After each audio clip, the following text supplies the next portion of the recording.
em nome de Jesus.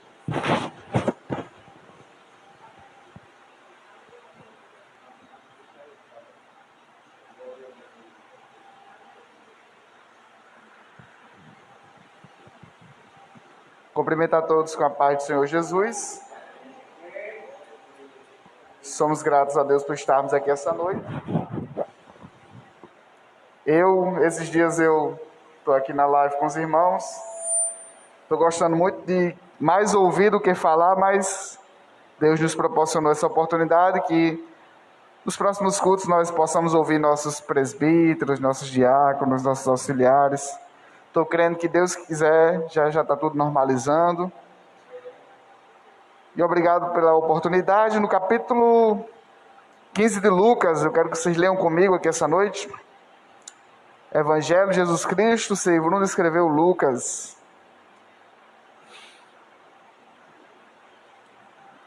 Glória a Deus.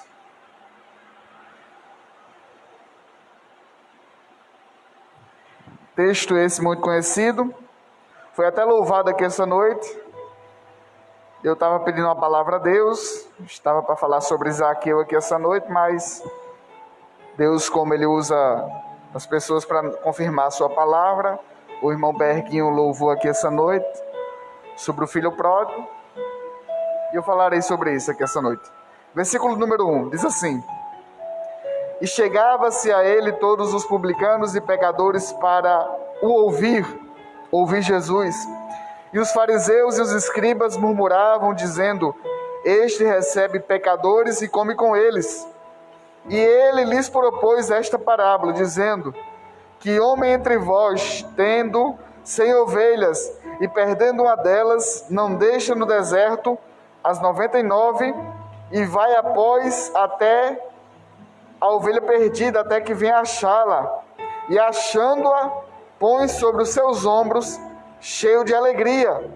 Chegando em casa, convoca os seus vizinhos e amigos, dizendo: Alegrai-vos, porque já achei a minha ovelha perdida. Versículo de número 11. E disse: Um homem tinha 2 filhos, e o mais novo deles disse ao pai: Pai, dai-me parte da fazenda que me pertence. E ele repartiu por eles a fazenda, ou a herança.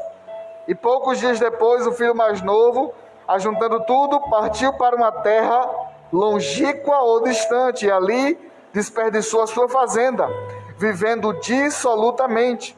E havendo ele gastado tudo, houve naquela terra uma grande fome, e começou a padecer necessidades. E chegou-se a um dos cidadãos daquela terra, o qual mandou para os seus campos a apacentar porcos, e desejava encher o seu estômago com as bolotas que os porcos comiam, e ninguém lhe dava nada. E caindo em si, disse: Quantos trabalhadores de meu pai têm abundância de pão, e eu aqui pereço de fome? Levantar-me-ei e irei ter com meu pai, e dir-lhe-ei: Pai, pequei contra o céu e perante ti, já não sou digno de ser chamado teu filho, faze-me como um dos teus trabalhadores. Glória a Deus. Texto muito conhecido, muito pregado, muito falado, e ele tem total relação com o tema deste culto essa noite, família. Porque nós sabemos que Deus, Ele tem projetos para cada um de nós. E esses projetos sempre são constituídos com bênçãos para a família. Quando Deus criou Adão, Ele viu que não era bom que o homem estivesse só. Então Ele criou logo Eva. E eles assim começaram uma família. Abraão, quando foi sair da sua terra para uma terra que Deus ia mostrar a ele, Deus não disse de forma alguma: Abraão, abandone a tua família. Não, ele disse: Abraão, largue a herança idólatra dos teus pais para uma herança melhor que eu te mostrarei. Ou seja, Deus está dizendo: não abandone a sua família, mas obedeça a minha voz, que eu tenho algo maior para você e para eles. Ou seja, Jesus e Deus sempre quis abençoar os seres humanos, e Ele quer que essa bênção seja repartida para os seus familiares. E para isso Deus ele veio através de Jesus à terra para trazer de volta o homem para Deus. Ou seja, a amizade do homem para com Deus estava abalada. E eu não digo somente isso, mas o fator paterno, o fato do homem se comportar como filho de Deus, não estava de acordo com a vontade de Deus. Ou seja, o homem se dizia que acreditava que tinha Deus, que era filho de Deus, mas não se comportava como um filho de Deus. E quando nós vemos isso, nós temos certeza que alguém que está ouvindo esta live, ou até alguém que você conhece, que diz que é de Deus, que é a pessoa que diz que ama a Deus, mas não se comporta como um filho de Deus, Deus te chama aqui essa noite a voltar a Ele de forma que você vai se comportar como filho, vai viver uma vida de oração, vai viver uma vida de busca a Deus pela sua palavra, uma vida de louvar a Deus. Sabe por quê? Porque não adianta nós dizermos que somos filhos se nós não se comportamos como os filhos de Deus. E aquele que realmente é filho de Deus, ele tem contato com o Pai. Porque não há relacionamento sem contato. Não há como nós dizermos que somos filhos de Deus se você só se lembra dele quando os dias estão difíceis. Não adianta que você dizer que é filho de Deus, que você só se lembra dele quando precisa de alguma coisa. Porque se Deus realmente é o seu Pai, você tem que comportar-se como um filho e não como um pedinte a Deus, que sempre quando você precisa de algo, você o procura. Deus se entristece com essas coisas. E sabendo disso, um certo dia Jesus estava sentado com os seus discípulos e outros que os perseguiam, e ele ouviu dizer: por que Jesus assenta-se com os pecadores? No versículo 1 que foi lido aqui essa noite, Jesus ele mostra na sua palavra que ele nunca quis se afastar das pessoas difíceis. Ele sempre quis reatar a amizade do homem para com Deus. E não só a amizade, mas o fator paterno, aonde o homem viveria e viverá como filho de Deus. Mas eles não entenderam isso. Eles diziam: não, Jesus não pode estar com os pecadores, porque eles são pessoas que não são religiosas. Eles não são pessoas que cumprem rituais. Isso é uma verdade que nós temos que colocar em prática em nossas vidas. Não adianta você carregar uma Bíblia de segunda a domingo, ou frequentar um culto, um ritual na sua igreja, se você não tem contato com Deus em casa. Porque algo que essa pandemia nos ensinou é que se você é filho de Deus, você tem que buscar a Ele em casa, no trabalho, na escola. Sempre você tem que ter contato com seu Pai. E eu não digo isso para você tornar-se um fanático, onde você vai estar orando em todos os lugares ao ponto das pessoas te dizerem e zombarem da sua cara. Não, eu estou falando sobre o culto racional. Paulo disse que é importante que nós oremos em todos os lugares. Quer dizer que eu vou viver de joelho em todos os lugares? Não! Em todos os lugares minha mente pode se ligar com Deus. Eu não preciso ser perfeito. Eu não preciso não errar. Eu não preciso não decepcionar alguém, porque nós somos humanos e iremos decepcionar a outros. No casamento é uma escola. Um dia nós aprendemos, outro nós erramos, mas sempre superamos. Assim é o relacionamento com Deus. Todos os dias nós vamos melhorando, superando uma dificuldade ou outra e tentando ser alguém melhor na presença de Deus. E eu entendo com isso que Jesus vê aqueles pecadores e ele vê a oportunidade de atraí-los cada vez mais à presença de Deus. E quando ele prega a eles, as pessoas se oporam, porque se Jesus é santo, ele tem que buscar pessoas perfeitas, eles diziam. Porque a lei de Deus é perfeita. Mas eles estavam desconhecendo o amor de Deus e a graça. O que é a graça de Deus? Não, a graça de Deus é aquilo que me salva também. A graça de Deus é aquilo que te resgata do dia mau também. Mas a graça de Deus é aquela que sabe que você é um miserável pecador, porque somos miseráveis pecadores. Longe da presença de Deus, nós somos miseráveis pecadores.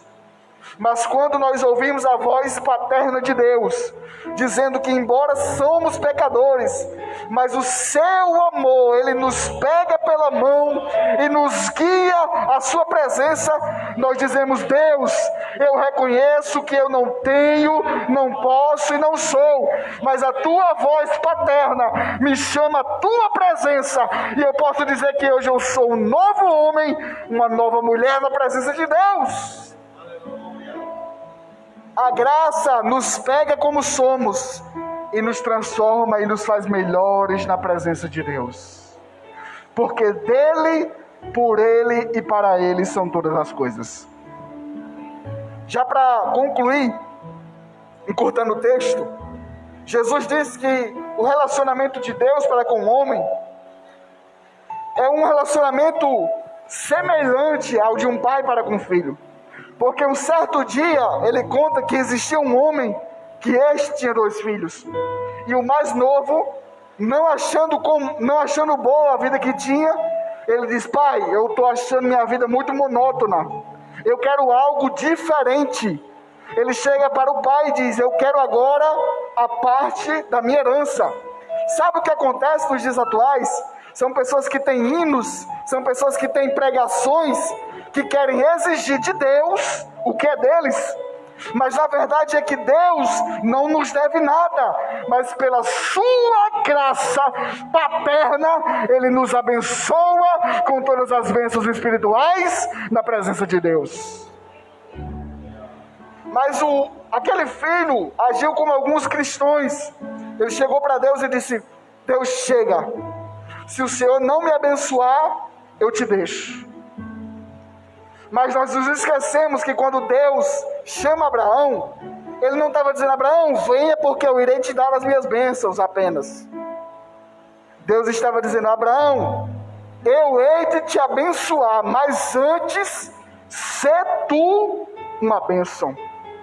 Ou seja, Deus estava dizendo: antes de você ter as coisas de filho, Abraão, você precisa ser filho de Deus. Amar os que te perseguem, orar pelos que te maldizem, abençoar aqueles que te dizem que você não vai dar certo. E com isso eu entendo que aquele filho recebe a herança, vai para longe, e a Bíblia diz que ele pega tudo que ele tem e gasta com os falsos amigos, ao ponto dele chegar a um dos piores empregos daquela época. Ele criou porcos. Naquela época, criar porcos era uma profissão um pouco difícil, árdua, porque pouca gente comia porco naquela época lá em Israel, porque eles tinham uma religiosidade de dizer que porco era uma carne imunda. Aí você vê que a dificuldade para vender aqueles animais era grande. Ou seja, se para comercializar o porco era difícil, imagine para pagar alguém. Aquele homem recebia muito pouco. Ele recebia tão pouco que um dia ele estava com fome e ele viu ali aqueles restos de comida que os porcos comiam e disse: rapaz, eu vou findar comendo isso aí, porque o grau de necessidade que eu cheguei é tão grande que tudo para mim é o bastante. Ou seja, não espere que a vida te tire tudo para você entender que a presença de Deus é o bastante para a sua alma. Não espere que a vida te tire teu pai, tua família, teu marido, tua esposa, para que você aprenda a dar valor. Você tem que dar valor enquanto você tem, porque assim o Senhor te diz essa noite. E com isso, eu vejo que ele cai na real. A palavra diz que ele caiu em si. Não é que ele tropeçou e meteu a cara na lama, não. É o sentido figurado. Mas a verdade é, e isso é da parte de Deus para a sua vida, às vezes você tem que cair literalmente nas mãos de Deus para que você caia na real. Deus tem que permitir uma coisa ruim na tua vida, porque Deus controla o bem e o mal, mas nada está fora do controle de Deus. E aquele homem decide voltar para o pai, e quando ele decide voltar para o pai, ele já prepara uma desculpa, porque nós somos propícios a não querer resolver os problemas primeiro. Nós, antes de resolver o problema, nós preparamos o quê? Desculpas. E as desculpas nos separam da solução dos problemas. Mas quando ele ia para o pai, ele prepara um pequeno discurso de desculpa, e quando ele avista o pai, ele diz: pai, pequei contra o céu e perante ti, já não sou digno de ser chamado teu filho. Interrompendo o discurso, ele abraça o pai e o beija. Sabe o que isso está nos dizendo? É que Deus sempre mostrará que o seu amor é maior do que as nossas desculpas. Deus sempre mostrará que o seu amor supera os nossos erros, os nossos fracassos, nossas escolhas erradas. Deus está dizendo que o seu amor de pai, ele vai manter a tua vida abençoada na presença de Deus. Pode ter despensa vazia, pode ter emprego ou não pode ter emprego, pode ter saúde ou pode ter doença, mas Deus está dizendo que o seu amor suprirá todas as tuas necessidades. Por isso que essa noite, essa palavra nos quer trazer de volta ao fator paterno. E o fator paterno de Deus é o ponto de você não ter nada em casa, não ter alimento, não ter dinheiro, não ter influência, não ter um emprego bom, mas você ter a ousadia de filho e dizer: obrigado, pai, obrigado, Deus, pela vida, obrigado pelo ar que eu respiro, obrigado pela minha mãe, pelo meu pai, pela minha esposa, pelo meu esposo, pelos meus amigos, porque embora eu não possa dar a eles, mas o Senhor os deu a mim. Deus, Ele há de te abençoar com pessoas para te ajudar, seja na tua casa, no teu trabalho, na tua escola. Deus mostrará o fator de pai e Ele há de te abençoar. E para encerrar, já ouvimos muitas vezes falar que Deus é Abba, Pai. E não é porque Abba, Pai, significa o nome grego, hebraico e etc.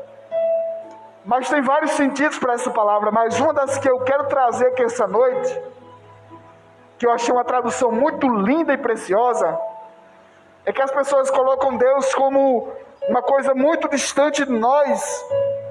Mas a verdade é que a tradução que eu li diz que Deus é Abba, Pai. Ele é paizinho.